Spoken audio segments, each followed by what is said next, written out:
Hello everybody, it's Anton here, and my life is devoted to being of service to others and helping them have what they want in their world.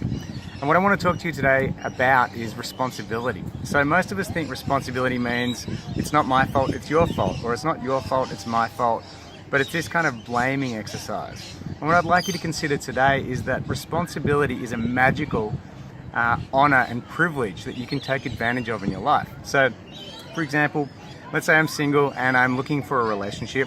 What I can do is I can take responsibility that I'm single. I don't have to say all the good ones are taken, or you know, I'm a bad boyfriend or anything like that. I can just take full responsibility that I'm single. And from there, actions will start to show up about what I can do about that.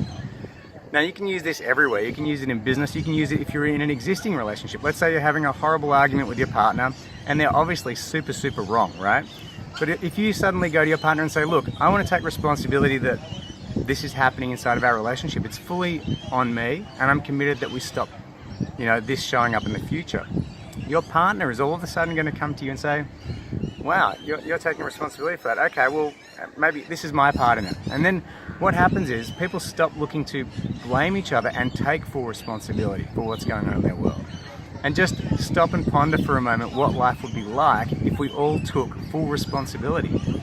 I'm responsible for Donald Trump being President of the United States. I'm responsible for the war in Syria. I'm responsible for every single person out there in the world. I'm responsible for all the starving, hungry children. And from there's things that I can do about that. So I hope there's something for you in that. Have a great day. I'll talk to you soon.